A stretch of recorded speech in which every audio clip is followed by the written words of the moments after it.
Time to wake up. It's Saturday morning. Find some milk and cereal. Grab a bowl and spoon. No, a bigger spoon. Head to the living room and take a seat on the floor while Joseph and Chris present to you Saturday Morning Cartoon! Hello everybody, welcome to Saturday Morning Cartoon Boom! This is a show where we wake up with the Saturday morning sun, pop on the floor with a big bowl of sugary cereal, and we'll try your favorite cartoons, both old and new. I'm Joseph. And I'm Chris. And this morning we watched Come on and slip, and welcome to the gym. Fly Like an Eagle. Space Jam, recommended by Mike Root. Thank you, Mike Root, for letting us take a trip down our nostalgic basketball lane place. Down the court. You know, what's interesting is, and I'll come out and say it right now, is like, I was never, and you probably too, were never into basketball really. We weren't sports kids. So this was an interesting thing that made me, it was the only time I guess I would have ever wanted to see a basketball movie. Yeah. Like I avoided like Air Bud and stuff too, because I'm like, you know, I like dogs and all, but not enough to watch a basketball movie. But just enough to watch a dog movie. But yeah, give me a dog movie minus the basketball. We watch it for the dogs, not the sports. Yeah. I wonder if there are people that get really into the Air Bud series because there's so many of them and they're just like, I don't care what sport they're playing. I'm just here for the dogs. Wait, do you think that would probably be me? Do you think there's sports people who aren't really into animals, but they watch Air Bud because they're so into basketball? They love sports so much. I can't not watch it. I can't do it. Yeah, I have to see this. I can't avoid it anymore. I've waited so long. Oh God. Well, I mean, I never played basketball per se, but I had a basketball hoop as a kid in our driveway. So I liked to play it by myself, just shooting things at I don't even know how to say it anymore. Shooting balls at the net. There it is. That's how you play basketball. I would just play horse and try to do trick shots and stuff. But like, if you set me in front of like, you know, a group of people and they're like, pick teams, I would be like, all right, I'm your cheerleader. I'll just stand over here on the side. Because I can't tell you how many times I've been hit in the face with a basketball, even when it's just like two people. Even when it's not dodgeball, somehow you just manage. Yeah. It happens. It happened way more than I'd like to admit, to be honest. Oh. So. Yeah, okay, let me go through this stuff first. I'm getting way off track. So Space Jam aired in 1996, directed by Joe Pytka, written by Leo Benvenuti, Steve Rudnick, Timothy Harris, and Herschel Weingrod, produced by Warner Brothers Pictures. For a short synopsis, written by, all right, and this is a weird name too, Gnome Grapeseed. Not like Gnome, but Gunome. So I assume it's like gnome, but it's like gnome. Gnome Grapeseed. Wow. That's interesting. That's what I'm going to use to describe that one. Yep. Okay, Gnome. Good on you. Future D&D character right there. Gnome. Yeah, that's my new. Yeah. Yeah. It's your new gnome bard. Gnome. I think we just showed our hands at how much dorks we are for anyone that's listening to this for the first time. Or just how terrible we are at naming characters. Yeah. In a desperate you just do the G with an apostrophe and then gnome. There you go. Yeah. I am Gnome of House Garden. In a desperate attempt to win a basketball match and earn their freedom, the Looney Tunes seek the aid of retired basketball champion Michael Jordan. Yeah. The film presents a fictionalized account of what happened between Jordan's initial retirement from the NBA in 93 and his comeback in 95, in which he is enlisted by the Looney Tunes to help them win their freedom in a basketball match against the Monstars, working for Mr. Swackhammer, the ruthless owner of the intergalactic amusement park Moron Mountain, who seeks to enslave the Looney Tunes as his newest attractions. Wait. Hang on. So this coincided with his return to basketball from that horrible stint playing baseball he did. Yeah, this was like a real, I mean, it was like a year after all of this happened because like I think he came back. Yeah, he came back in 95 to basketball after his failed baseball attempt. In 96, like, you know what? Let's catalog all of that, but let's make it funny by adding Looney Tunes to it. Do you think that he's just like Maybe he was trying to pass it off. It's like, yeah, man, I had to come back because of the Looney Tunes, man. I had to Yeah. give him a hand. That was the plan the whole time. Well, what was interesting was like, as much as like I've heard things about Michael Jordan like not being like a nice guy. I'll say that he's an amazing athlete, but not the nicest guy, is what I've heard. And so it's interesting that he allowed them to like make fun of his failed baseball career as much as they did in this. Do you think, though, that might be like his agent that's like, okay, here's the thing. Like, this was such a bad idea, you doing baseball, that to save any face, we have to make fun of you. Yeah, like lean into it, own it. Yeah, like if you don't, you're going to look like an idiot. Okay. So that's fair. That's fair. But you know what sucks? Because that's what I do. When like someone points out my flaws, I lean into it. What's funny is like, and this is skipping a tiny bit ahead, but when his kid like gets home from his baseball game and even his kid is bad at baseball, it's like, come on, is it just running the family? What's going on? I felt bad for that kid. So who are some of the actors who played in this movie? Wow. There's a lot. Some of them, I don't know if I want to refer to as actors, but they appeared in the movie. But we're going to do this the quickest way possible. I've condensed a few. So Michael Jordan, Larry Bird, Charles Barkley, Patrick Ewing, Muggsy Bogues, Larry Johnson, Sean Bradley, and Bill Murray all play themselves. So, like, this is just Michael Jordan being Michael Jordan. It's Bill Murray as actor, Bill Murray, who really wants to play basketball. So it's like fictionalized versions of themselves in a way. Mm-hmm. You got Stan, played by Wayne Knight. And I guess because this is a cartoon podcast, I don't know if you guys know that. We review cartoons. Obviously, this is a Roger Rabbity situation where there are some live action actors and lots of cartoon also. So it's a back and forth. So there you go. That's the reason we're doing this. You got Swackhammer, voiced by Danny DeVito, Bugs Bunny and Elmer Fudd, voiced by Voiced. Did I say voiced? Voiced by Billy West, Daffy Duck, Taz, and Bull. I guess it was just a bull. Voiced by D. Bradley Baker, Marvin the Martian, Porky Pig, and Tweety Bird, voiced by Bob Bergen. Sylvester, Yosemite Sam, and Foghorn Leghorn, voiced by Bill Farmer. Granny, voiced by June Foray, who actually had been the original voice of Granny, like way back in Looney Tunes. Yes. Nice. So just a fun little bit there. Pepe Le Pew, voiced by Maurice LaMarche. Lola Bunny, voiced by Kath Soucie. And of course, because like you can't not have him somewhere, Charles the dog, voiced by Frank Welker. Which this dog had no voice lines. It was just growls and barks. Yeah, of course. And they brought Frank Welker in to do that instead of using sound effects. Did you know his name, the dog's name is Charles because of Charles Barkley? Like the dog's full name is Charles Barkley. I always hoped that was the reason. It's anything using a play off of Charles Barkley I love it. Like one of my favorite bands ever is Gnarls Barkley. Yeah. I mean, I love them, but the name is what sells it. Yeah, do you think that there's like an alternate universe where the real Charles Barkley is an anthropomorphic bulldog? I hope that's this universe and he's just come to ours disguised as a man. If that reality doesn't exist, I don't want to exist. I love that idea, though. We should make it happen. For a few tasty marshmallows out of a big bowl of Space Jam cereal, when Stanley comes into Michael's hotel room and says, "Come on, Michael, it's game time. Slip on your Hanes, lace up your Nikes, take your Wheaties and your Gatorade, and we'll grab a Big Mac on the way to the ballpark." All of those things were products that Michael Jordan had been a sponsor for around that time. Yeah.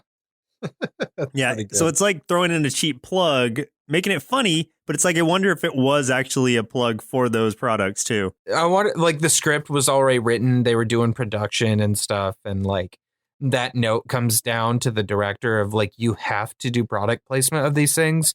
And he's like, like, screw it. We'll just say them all in one line. All in one line. It's perfect. The movie's original promotional website can still be found online exactly as it appeared in 1996. Oh, wow. I haven't looked at it, but I assume it's like Web 1.0 or something and probably terrible. I like that exists. I need to find out. Are you looking right now?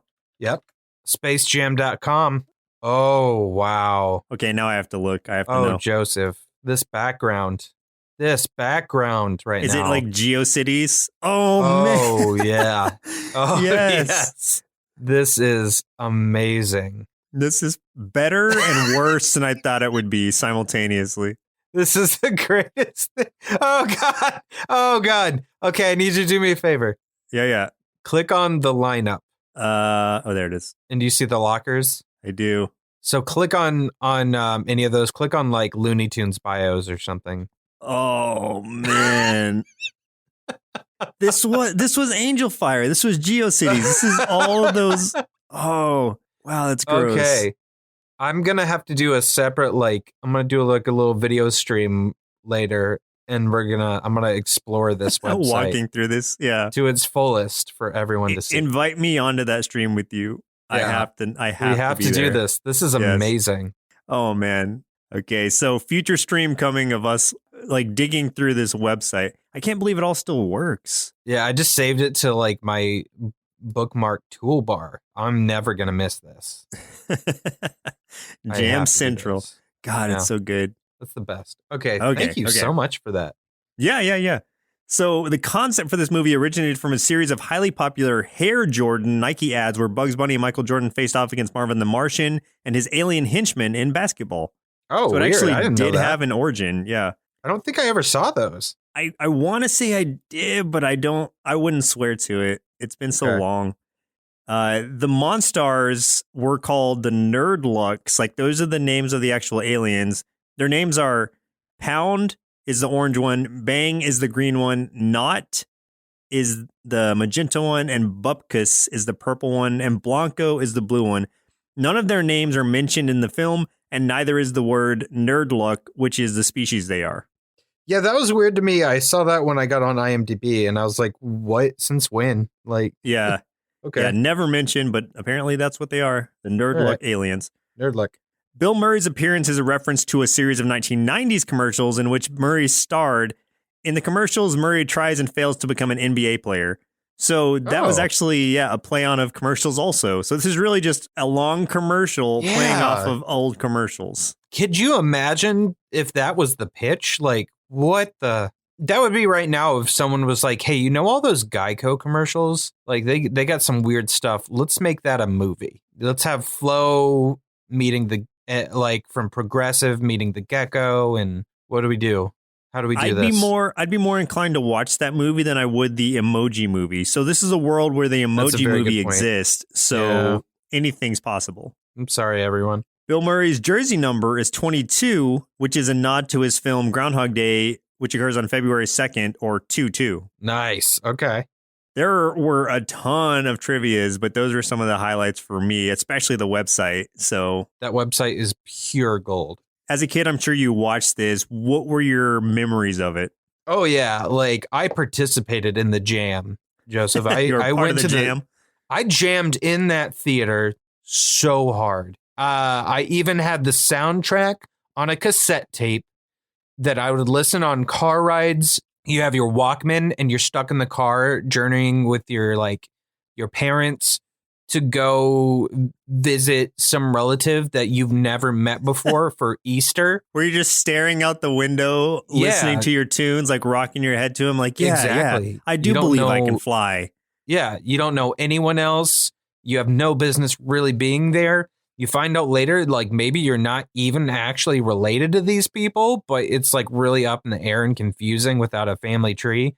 But you're rocking out to that Space Jam cassette tape on your Walkman. And that was this movie for me. Rocking out on your Walkman. Yeah. I don't know if I ever had the official tape, but I feel like I had some like memorabilia of some sort, like maybe a comic book or something. I don't remember exactly, but there was tons of merchandise. Yeah. Were there ever toys for it? There should have been if there weren't. I'm sure there was. I remember I had a Taz plush wearing his outfit, like the jersey and stuff. Something I would have killed for, like I would have literally murdered someone for, is that jersey. If I could have gotten that 1996 when we were 11 when I was 11 years old, and you're plotting someone's death so you can have a Tasmanian devil. So that I could no, not the Tasmanian devil. I'm talking about the jersey itself, oh, like the actual Squad jersey. Yeah. Like, I don't play sports, but I will murder someone for a jersey Yeah. about the Looney Tunes. I will learn how to shoot the basketballs if I can just get this jersey. But that's my attachment to it. Like, I was super into it as a kid. Again, not a sports fan, just really loved the Looney Tunes. And Michael Jordan was so like hyped up back then that I just liked him by proxy. Sure, yeah. Like, that's the only sports person I could probably name back then. Besides Brett Hull, who was my idol, and he was a hockey player, totally different sport. Well, I mean, we had, 90s Cowboys here. So we had Troy Aikman, Emmitt Smith, all those people too. Yeah, So that's right. My dad was so into them. Oh my God. Those I could name too. Nice. It's weird. Troy Aikman, Neon Deion Sanders. Of course. Yeah. Like that was the time when I was around sports, even though I didn't play them and was a very frail child. So I probably would have just broken my body had I tried. Yeah, just bouncing the ball. You just fall apart. Yeah, I'll break just my fall over wrist and die. Yeah.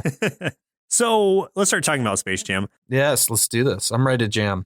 It was the summer of 1973. Young Michael Jordan is practicing basketball, and his dad tells him if he does good enough, he can go to college. And he gets good. Boy, does he. That's the first 5 minutes of the movie. He gets good, and then he's like, I am so good at this. I'm the number one basketball player who's maybe ever lived. I'm going to quit and play baseball. So he does that. Apparently, that was his dream, according to young Michael flashback, was he wanted to play baseball originally anyway. He was just playing basketball to get to baseball. Right. And like, maybe that was a bad idea. But once you've already hit the top of something, like, and you can't go any further, I don't blame him for wanting to try something new. That's when I would just be like, let's develop a new sport. Because if you're at the top, you don't want to go to another adjacent sport and be terrible like he did. You want to make a new one where no one will know if you're doing it right or not. Well, that's where basketball would have come in. Yeah, he could have. Yeah, that's exactly what he could have done. He could have come up with something completely new or added new dangers to the basketball court, like Mutant League style. I don't know. I feel like there's things he could have done, like make it like a Gladiators type basketball game. That'd be cool. Oh, man. Before I forget, since we're on the topic of sports, so Space Jam was going to be spun off into different jams or different different jam, yeah, like different kinds of jams. grape. no, like it was gonna be like golf jam, hockey jam, stuff like that. Golf jam. Oh God. Well, I don't know if those are gonna be the names of them, but that was the idea. Like Space Jam was gonna be like an anthology kind of series where it's not just basketball. It also goes in, and then it's gonna star like the big people of those particular sports. Presumably would have been Tiger Woods with the Looney Tunes teamed up to fight, I don't know, more Monstars or something. Right. Like, this monster came down and he's really good at hitting this ball. What do we do? How do we stop him? Then it's like a Happy Gilmore situation almost. We're going to have to start our own golf tournament to solve this problem. I just thought that was funny that I had read that somewhere, that it was going to spin off into other sports. And what that would have stopped been so them? weird. That's what I want to know. Because it couldn't be common sense. It couldn't be. Yeah. No. No. Because they should have milked it for all they could and ran it into the ground. Well, they are going to kind of. Right now, there is a Space Jam Part 2 in production. Oh, are you serious right now? Yeah, it was announced in February 2014. Oh, wow. And they're developing a sequel starring LeBron James, who apparently is a pretty good actor. I've never seen him in anything, but I've heard things about him. And in February 2019, the official logo with the promotional poster was released for Space Jam 2. And it's scheduled to be released on July 16th, 2021. So next year, we are supposedly getting a Space Jam 2 with LeBron James. Oh, this is the greatest thing we could have ever hoped for. More Space Jam. I want them to change it, like, instead of a 2, I want them to put a Z at the end. So it's Space Jams. Space Jams. That'd be awesome. That'd be in nice. Style. Like, it's a nice nod to the 90s by putting a Z on it. Yeah, that would be a very 90s thing to do. Yeah. I'm kind of excited for it. As much as like this movie has some issues, which we'll talk about, I think that those can be corrected and enhanced in Part 2. So I really think they could do a better job this time around. I hope they do. So I think they'll learn, maybe. Yeah, exactly. And they better bring Lola back because she's like the best part of the movie. That's what I'm thinking. But I feel like they'll give her just due this time instead of like putting her in a position where she's It's like, great, this awesome new character's introduced, and she's cool, and she's like a tough tomboy, and then she just like gets so little screen time after that. Right. And then Bugs has to save her from getting knocked over all the time. And turns into a damsel in distress. Yeah, it's a whole thing. We'll talk about it. So Moron Mountain is this horrid looking like CG mountain. I love it. That, you know what? I'm not going to comment on the CG that much, only particular parts, but because it wasn't in this movie too much, but when it is, it's very noticeable. It's 90s CG. Bad. Yeah. So Moron Mountain, this is the amusement park we were talking about in the description. This is where the head dude, Mr. Swackhammer, who is Danny DeVito. He's watching these like kids like not enjoying themselves at the park and saying like, oh, I don't want to come back here anymore. And so the amusement park is kind of failing and they need some new ideas. They pop on, I think Looney Tunes is on TV or something, and he's like, okay, I need to get a tune. Like, I need something entertaining. And the initial idea is just for them to go and kidnap these tunes so that we can have something wacky to draw kids in again. Yeah. Which is almost a play on of Six Flags, because, Six Flags is actually sponsored, quote unquote, by the Looney Tunes. Yeah, Six Flags was awesome, like, as a kid. I loved it. And when this movie came out, like, Six Flags was totally about the Space Jam. It was great. Oh, I bet I could have gotten a jersey there. Oh, you could have, too. Like, because I remember them having them. You screwed up. I did. I didn't have to murder anyone. I could have just gone to Six Flags. I know, but where's the fun in that? So, like, he sends these 5 little, like, tiny, just pathetic looking little aliens, which I love, and I have a soft spot for them in my heart. Like, I honestly, I mean, I said Lola's the best part, but they're my favorite part when they're little. I love their personalities. Yes, I love them so much. They're so funny and goofy and just sad looking. They try to take the Looney Tunes basically by force, first with capturing Bugs Bunny, and then the Looney Tunes kind of call this like town hall basically where like tunes from like all kinds of like the old cartoons, like Merry Melodies stuff. Like you see like all kinds of obscure ones from like one-off cartoons and stuff, which is interesting. But they're all there, and Bugs is like, hey, like they are going to kidnap us and take us here. So then they come up with this plan where like they talk about like a rule book when it comes to, was it just kidnapping tunes or something? And they just write a little page in there that's like they get a chance to defend themselves or something. And the little aliens fall for it immediately. So then some of the tunes are like, okay, what do we do to defend ourselves? Like, let's, they're talking about how small the aliens are, how like, squishy and tiny they look and stuff. So they're like, okay, easy win, basketball. We'll challenge them to a basketball game.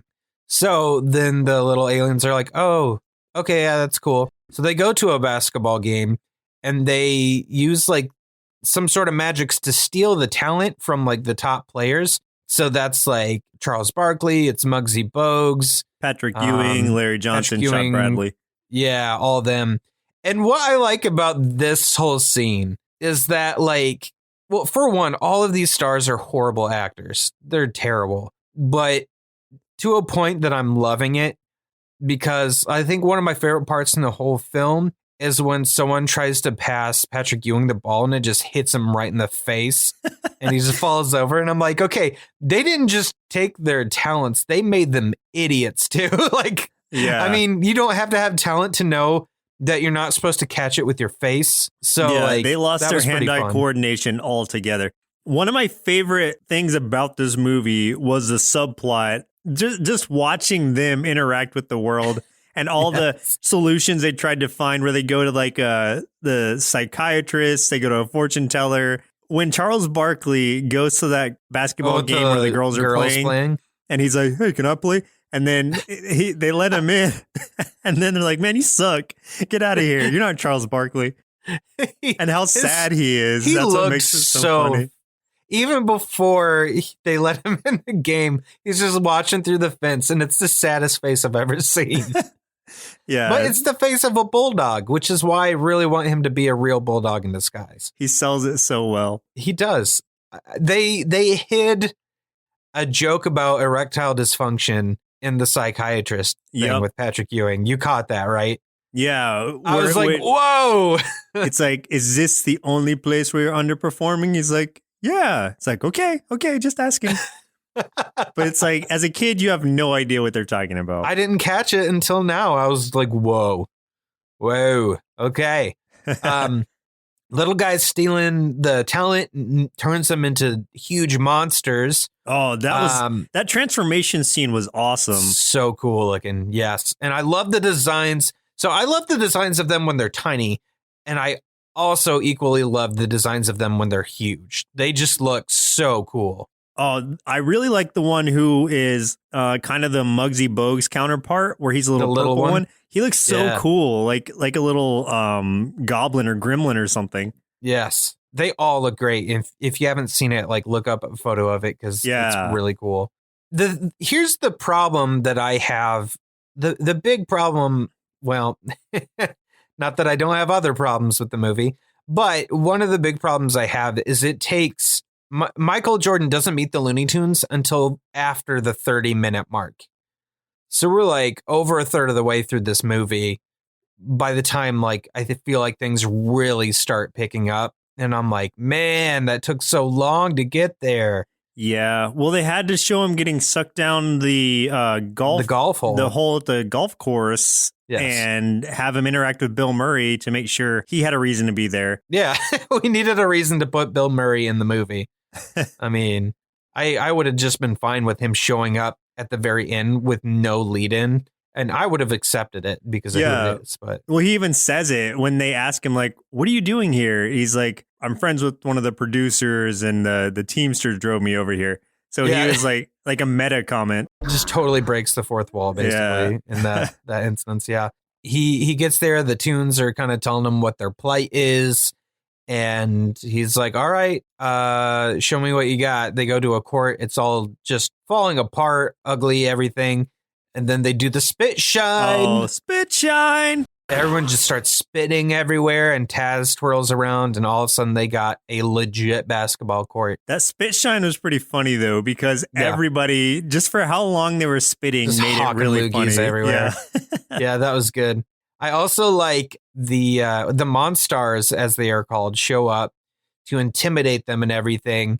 And like they roll Michael Jordan up into a basketball. And the CG is like some of the worst. It's the worst I've ever seen. Yeah. Is this CG worse than, The Rock as the Scorpion King in the second Mummy movie? Is this worse? I feel like it might be worse. It might be worse, if not worse than equal. Yeah. It wouldn't surprise me to see Scorpion King Rock dribbling basketball Michael Jordan. It seems like those would fit well together. It was so bad. Like, we're not exaggerating at all. We really tried to give things a chance, but man, this is like, if you remember the Mortal Kombat movie, this is like Reptile in the Mortal Kombat movie. I think worse than Reptile, to be honest. It's probably worse, yeah, because I think this came before. I don't remember when Mortal Kombat came out, but I don't know. I want to say it's on par. Oh, those colors, yeah. Okay, yeah. I need to see a team up of basketball Michael Jordan, Reptile, and Scorpion King Rock. Yes, I would be totally down for that. The trifecta. They're teamed up in the CG part of Mutant League. They have to be teamed up in that arena. We have to have that. Maybe the worst thing ever. And I would watch it because that's what we do, I guess. We watch bad things. So this is where we also get introduced to Lola, who comes in and is like the greatest basketball player aside from Michael Jordan. But like we said earlier, just does not get her shot to shine very much aside from when she's first introduced. My God, what an incredibly sexualized cartoon rabbit. Like, yeah, everything about her. Ooh, don't ever call me doll. Animated sex symbol. Yes. Katsushi kills it. Like, the voice is great. Yes. I was surprised because, as we've addressed before, her voice is so hit or miss with me. It really depends on the type of character she's playing. Yeah, she can be like very like high-pitched, annoying boy characters, or she can be like super sexualized female rabbit characters, apparently. It's up to your preference which one you're into, but and then there's in the middle where you have Toxie's girlfriend in Toxic Crusaders. Oof. Yeah. Where it's like she's fine until she starts singing, and it's like, oh man, Then it's unfortunate. Yeah. yeah. Did you catch the joke about Disney in here and the Mighty Ducks? Yes, yeah. Yeah. I don't remember the exact line, but where it's like, why would you name somebody your team Ducks or something? Yeah, so they were trying to come up with a name for their team, for the Looney Tunes and Michael Jordan team. And because Daffy is the most conceited, narcissistic character, he wants to name them the Ducks. And I think it was Bugs says, what kind of Mickey Mouse organization would name their team the Ducks? And I was just like, nice. Did he even say Mickey Mouse organization, or did he say just Yes. mouse-eared organization? He said Mickey Mouse organization. Oh, okay. You know, Mighty Ducks was a better movie, though. So I don't know if I would.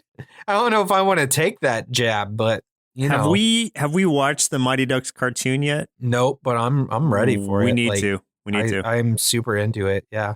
So yeah, Lola Bunny comes in just randomly, like, hey, we've never met you before. Oh, but I heard about this awesome game that's about to happen, so we don't all become slaves of Mr. Swackhammer. It's like, okay, so I'm here to play, even though no one else knows how to play basketball at all. Yeah. It's weird. She was kind of like born into existence because of that situation. Yeah, exactly. Because it's like, this is the Looney Tunes world, and like it's been, you know, around for a long time, and she's just kind of like, oh, you guys don't know me? I've been here the whole time, I guess. I don't know. Yeah. I can play basketball. Classic Lolo move, coming to play basketball, right? Am I right, everybody? Just showing up. Yeah.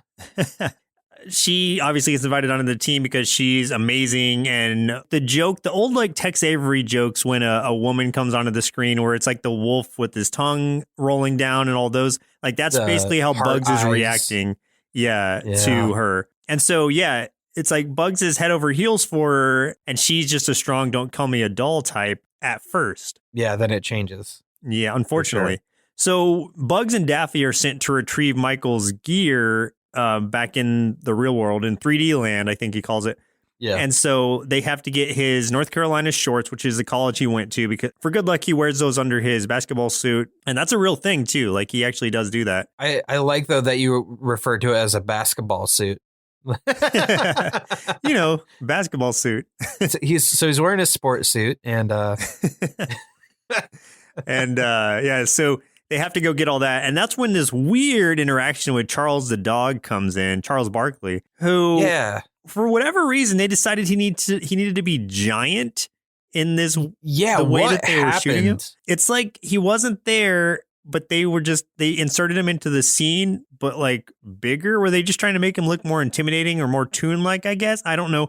This is the real world, so I don't know why they were doing that. I don't know. Like, I think that, you know, there's real no explanation for it. Like, he's so big, he knocks down a door of the house, and he's towering over Bugs and Daffy. And they actually changed his eyes, so his eyes are cartoon eyes. I don't know if you noticed that. And it wasn't I didn't see that. super noticeable. I was just staring directly at this dog, like, what's happening? And I'm wondering if it's because the dog was like looking somewhere off camera at whoever was holding a treat for him. Probably. They're like, crap, we're going to have to cover that up. It almost feels like he wasn't in that scene at all, and they just had to insert him after the fact. Right. And I think the biggest problem this movie has is that, I mean, we look at films like, let's say, Roger Rabbit, which we did last year. Amazing. And even though it's a mix of live action and cartoons and stuff, they did a really good job with the lighting. But in this movie, the lighting does not match anything. Like, the light of a character that's animated or live action does not match the background when it's the opposite. And that's through the whole movie. I agree with you. And I've heard that as far as like live action / cartoon crossovers go, Looney Tunes Back in Action from 2003 with Brendan Fraser in it, I've heard that was really good, but I've never seen it. So I need to check that out. Okay, yeah, that's definitely one we'll have to do one of these days. I love me some Brendan Fraser. Before Hollywood did him wrong, man. They totally did him wrong. But he was great. I loved him. Absolutely. They get the shorts, they get back, and then it's the big game. Well, there was a lot of interesting and funny jokes here, but like, what were some of your, like, did you have any laugh out loud moments during the game?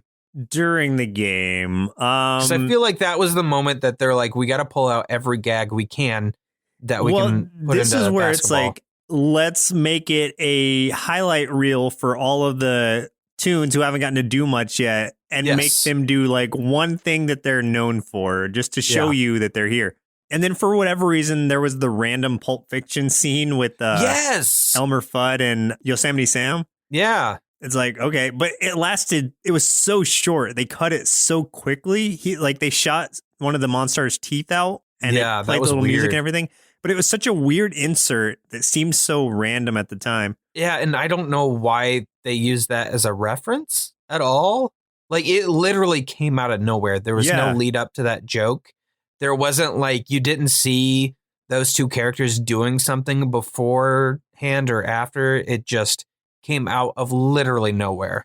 Yeah, so that, I didn't know how to feel about it. I was just like, it came and went so quickly. And it's like, that's the only scene that's really like that, where they completely are taking from another movie, at least so obviously. I really only had like a couple laugh out loud moments in this, but the one I did have was when they brought Sniffles in, who's that tiny little mouse character that dressed like kind of dressed like you would imagine like a little boy from like the early 1900s, like the little hat with a ribbon on it and stuff. And he's so super cute and has such a tiny little voice, and he's, wagging his little legs out there, and like they blow the whistle and immediately he's smashed by the basketball. Oh God, that made me laugh really hard.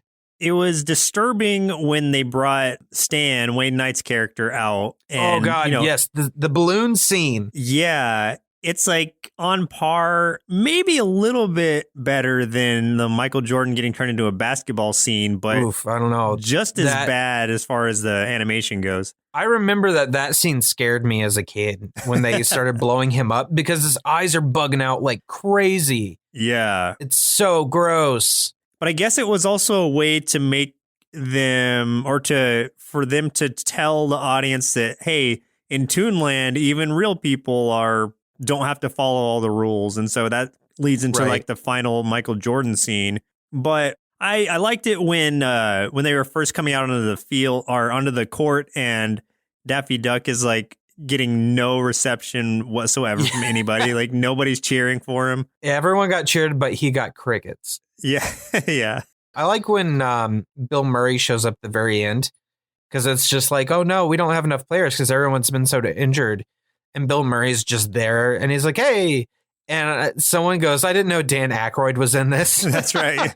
That was Mr. Swaghammer said that. Okay. Yeah, that's right. Yeah. That made me laugh too. I like that Marvin the Martian was the referee because he's kind of a neutral party. Because he's a Toon, yes, but he's also from outer space. Exactly. I didn't think about that. That's pretty clever. Yeah. Okay.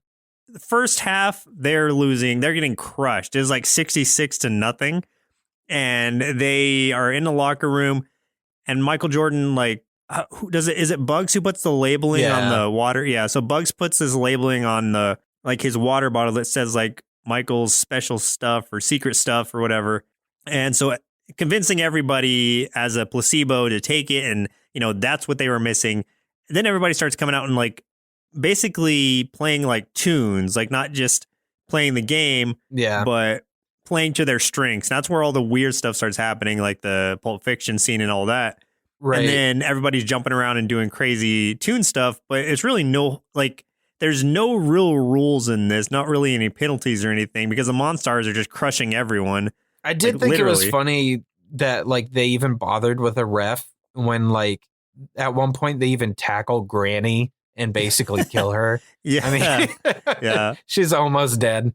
Yeah. I was like, well, okay. Why is the ref here in the first place? So, and we get to the final like 5 seconds of the game where I think they're like 2 behind or something, 1 behind, and Michael Jordan has to like leap up in the air to try to do like a, for his namesake, like Air Jordan, like do a slam dunk. He's like flying over there, but he's like more than halfway across the court. So there's no way he's going to make it. And then in addition to that, the Monstars grab hold of him and start to like try to drag him down. And that's when he uses his like cartoon powers and stretches his arm like crazily far out to dunk the ball and win the game. And I Ugh. appreciated that after the game was over and Mr. Swackhammer was super upset with all the Monstars, and they were very submissive and sad about it at first, but then somebody's like, hey, why are you letting them pick on you? And they're like, oh yeah, we're not small anymore. Like we don't have to. And so they just like knock him out. They stuff him in a rocket and blast him into outer space. Yeah. I think they got the rocket from Wile E. Coyote, if I remember right. Yeah. Wile E. Coyote actually has some good scenes, which was surprising to me that his explosives actually worked. I was expecting them to still fail. I mean, and here's another thing is like, I don't think Roadrunner was in this at all, except for when we first see the Looney Tunes on television. And you're right. Wiley's trying to catch him, but then they call that meeting. Don't you feel like Roadrunner there'd be great gags to use him in this? But I would think so. Well, hold on. Somebody set up one of those like fake tunnels on the wall. It might have been during practice. I can't remember. It was Roadrunner. Yeah. Okay. I don't remember him being in the game. I don't think he was though. at the game. You're right. Or if he was, he didn't have any scenes where he did anything. Very underutilized then. Seriously, but maybe they just decided he was OP. He was just too powerful. He's too powerful. He too is fast. Yeah, the Thanos of the Looney Tunes universe. Yeah, I gotta say though, the arm stretch moment is the grossest thing. Yeah, it's really weird. Like not inspirational weird, just like disturbing weird. It just looks gross. Like you can't turn a real man into Stretch Armstrong. Like somehow it never looks good. You know what would have made it more acceptable is if they had like made Michael Jordan in that moment like kind of turn into a cartoon stylized version of himself and then do it. I feel like they should have made him a cartoon. Like I feel like anyone that goes to the Looney Tunes universe should just become a cartoon. And like how much of the budget would that cut down? Like my God. Yeah, then you just need him for voiceovers, and I'm sure he'd be much happier with that. Yeah, because he's not a good actor. I can tell you that much. He's good at playing himself as he played himself in commercials. Yeah, he's that good. I mean, you guys know where this is going. They win. Yeah, the little monsters got to give the talent back to the players so they can play again. The little monsters aliens ask if they can stay with the Looney Tunes, and they say yes. So everyone's happy. Michael Jordan crashes a spaceship into his baseball game when he's late. Like, I hate that whole scene. Like that, I don't know why. I'm irrationally angry when I see that. He's late to his basketball game. He flies in a spaceship and has Stan come out with a megaphone and be like, ladies and gentlemen, Michael Jordan. And he like comes out with this big processional announcement kind of thing. I'm like, what the hell? It's like, the guy's late for his baseball game. He's holding everybody up. All these people are waiting on him to start the game. The fans have been waiting on him to be able to watch this game. And he shows up like this big hero. And those people don't know what he just did. They don't know he just saved the Looney Tunes. And who cares? Like, I'm like, but if I was in the audience and Michael Jordan showed up in a frickin' spaceship, I'd be like, is he leading the alien invasion against us? Should we be cheering for him? I'd be a little bit more concerned because it was a cartoon spaceship, too. I'd have questions more than I would be excited. I'd be like, no, okay, forget the baseball game. Why did a cartoon spaceship just fly in? I just love the idea that the stadium full of people just got off their seats and cheered for this horrible baseball player that was late to his own game. Like, with no knowledge that he just saved the Toonverse. Right. Which they probably don't know is a thing. Right. Which happens to be at the center of the earth for some reason. But we do see that he goes back to playing basketball with the Bulls again. We get the 90s style freeze frame as he's dunking a ball. We get the credits. And after the credits, we get a very complicated "That's all, folks."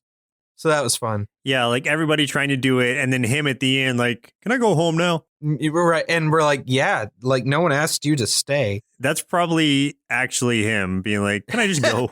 Like, seriously, like my contract is up. Like, I need to go. The movie's over. I've got some McDonald's spots to do right now to make my real money.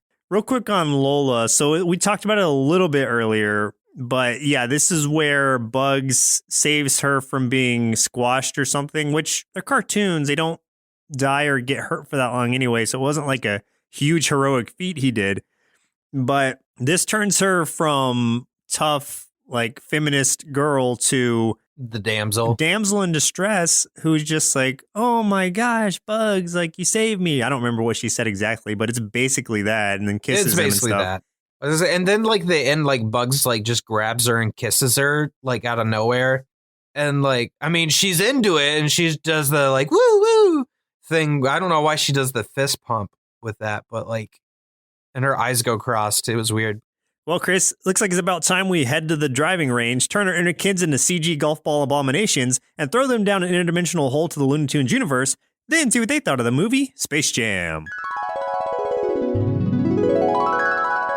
This movie was so much fun. You've got basketball, which is some kind of sports, and you got the Looney Tunes, and you got alien monsters, which are really cool, and I wish I was one, and you got a smoking hot bunny. So what's not to like aside from the bad acting and CGI? I give this cartoon 4 bowls of "Don't Ever Call Me Doll" cereal out of 5. Can you marry cartoons? Is that a thing? Plot-wise, this movie puts forth a pretty wacky premise, which definitely feels like a classic Looney Tunes plot. While those work in 10-minute segments, feature length may have been stretching it a little thin. While I am a big fan of Looney Tunes in general, I feel like none of them really got a chance to shine in this movie, but had more of a highlight reel feel.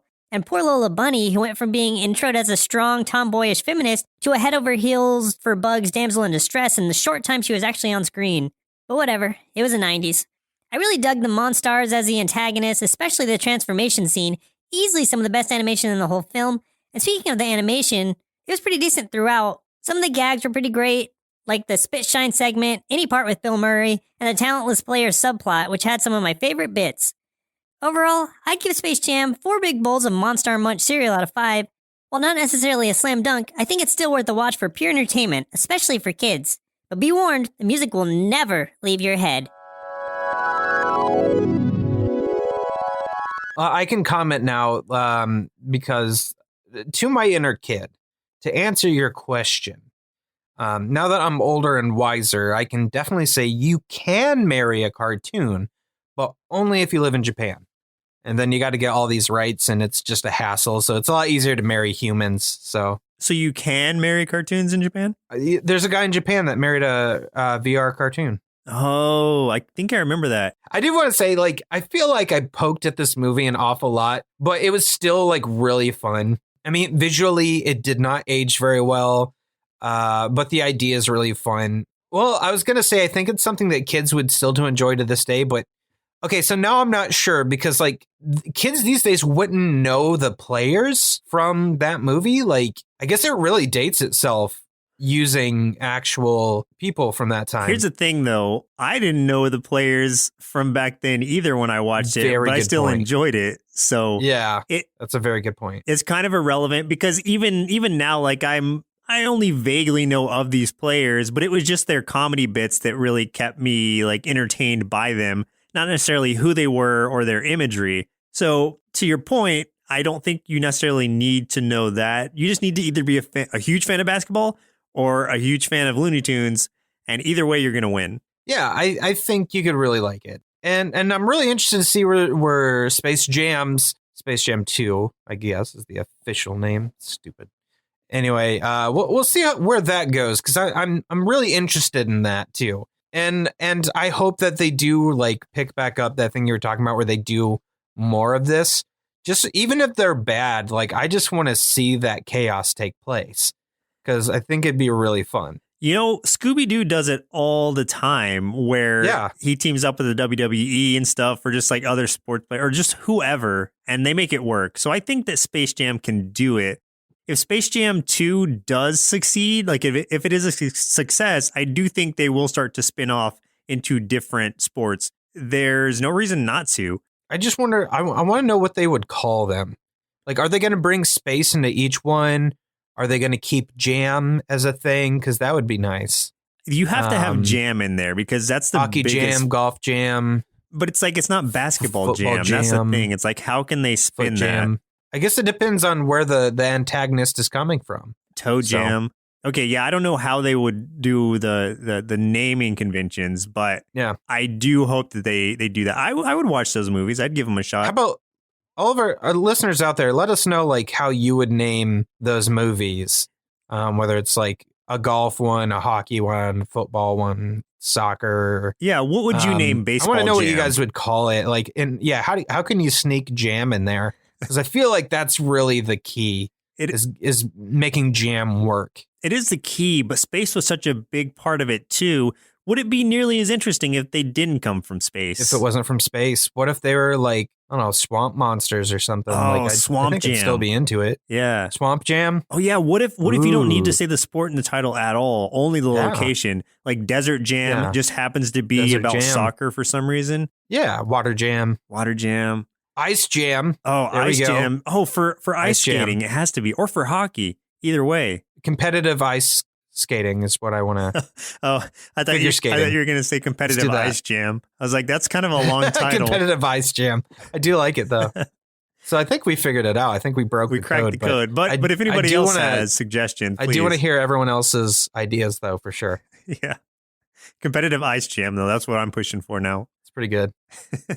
So thank you, Mike Root, for suggesting this. We had a good time with it. And like Chris said, as much as we picked on it, it was still a good time. Yeah. Thanks, Mike. Well, listeners, it looks like our milk supply is now run dry. So it's time for us to say goodbye. And in 2 weeks, we'll be watching. Joseph, I need your help for this. Uh-oh, do I get to pick a number? Yeah, I want you to pick a number between 1 and 222. Oh, dang, that's a lot. We have a lot of requests. I'm going to choose in honor of Bill Murray and Groundhog Day, number 22. We will be watching Dan Versus, suggested via Facebook by Patrick Moore. Dan versus. Dan Versus. Huh. What do you think he's going to verse? Everything, because you can insert anything into that, right? He's going to take everyone out. Yeah. But is it like Dan versus where it's like a fantasy land, or is it like Dan versus where it's like Dan versus his taxes, Dan versus his parking ticket? I don't know, because like the first image I see is this dude on his couch and like he's got a soul patch and looks like he probably really enjoys Limp Bizkit. So I think we're stuck in the real world. So it's Dan versus the real world. I think so. He's got a t-shirt that says jerk on it. So he shops at like Spencer's Gifts. Got it. Yeah, this is, I bet he works at Spencer's. That's my guess. His first and only job since he was a teenager and now looks like he's 30 is working at Spencer's. Ooh, the second episode is called Dan versus the Wolfman. I don't know why. Ooh, okay. I could get into that. All right, I'm with it. I'm here for it. Let's see. Let's see how Dan versus is. Yeah, let's see what Dan is going to verse in 2 weeks. Once again, I'm Joseph. And I'm Chris. We'll see you next Saturday. Presented by Nerdsloth. A place for lazy nerds. If you like what you heard, consider donating at patreon.com/nerdsloth so we can continue bringing you quality shows. Be sure to also leave us a review and share your favorite episodes and clips on social media. If you're looking for more content, visit us at nerdsloth.com.